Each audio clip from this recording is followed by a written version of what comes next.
Okay, so I just wanted to say thank you to free libraries, for people who put free libraries in their yard. I see them in parks. The particular free library that I got this book from was at a IGA, so which is a local owned grocery store. What's cool is that the person who owns it is the same person.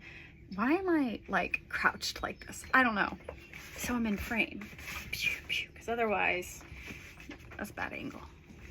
That's a little too low, but that works. You know, you get a good view of the map and cricket. Okay. Now, God, I loved this book. This was a good book. We could do that. We could do this. I like this angle. Okay, lighting's good. Yeah, the guy who owns the IGA in this town, he literally, like, you could tell if he's at work because he leaves his walker out front. Like, he parks his walker out front of the grocery store, and on the receipts it says like cashier 1 and then his name, which is Leonard. But anyways, this book was in there. I have been visiting this free library for more than 2 years, and I've yet to find a single good book there. But that is worth it. The wait was worth it because this gem I needed in my life. I read this book in 6th grade. So I was the same age as the main character. I was 13. That's how old Brian, the main character, is.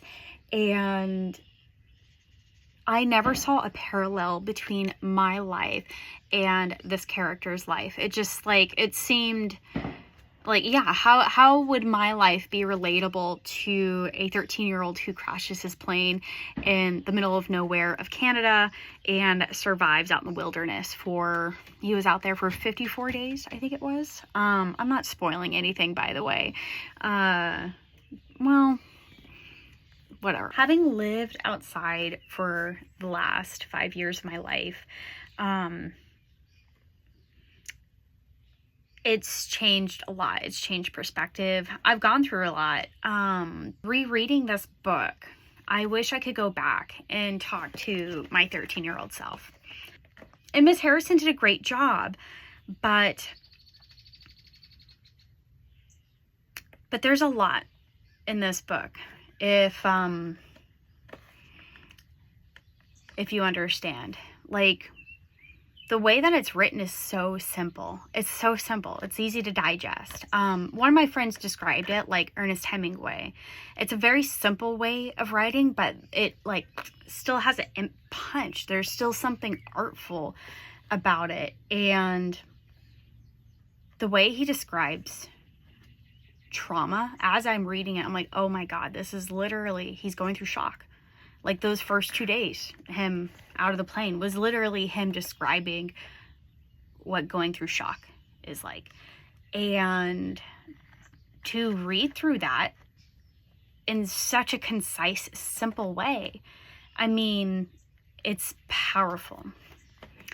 But if you don't know what you're reading sometimes, you may not see it immediately if you too have not been through something like that. But it's important to teach our youth about these life situations, so that when it happens to them, they understand why. You know, he was very confused in those first few days, and that's just part of the process. Like, even if you are a very prepared individual, it's too expected that you might go through a period of shock. Like, that's how trauma works. That's how, you know, there are things that are built into our DNA that get activated. There were two stories, and I remember telling, like, Brandon, I'm like, before I read this book, I'm going to tell you about 2 stories that stuck out to me. I read this book more than 20 years ago. Actually, it was like part of the epilogue. And he describes being in a grocery store, and it just almost is unfathomable to be back in a place of commerce where people are just, like, acting so normal and there's so much available. I think there's a lot more into that scene. I never understood why that story in particular, him being in the grocery store, is actually the one that, for some reason, it always stuck with me. Like, I would bring it up sometimes in conversation, and I kind of get it now. I kind of get it. And to describe some of it, when you realize that your grocery store is outside, the matrix starts to fall apart when you're in a regular grocery store. So that's part of it. When you realize how interconnected we are. I think that is part of what that grocery store scene was, is how interconnected we are and how much we have separated ourselves. Those are just a couple of things into that particular, what I call like the grocery store scene. And again, it's in the epilogue. It's a small blip. But anywho, if you haven't read this book, or you haven't read it to your kid, you should. You know, normally I'm not one to come on here and be like, you must read this book. But you know what? The one thing we didn't do an obituary for my brother, but the one thing we did do is we printed bookmarks.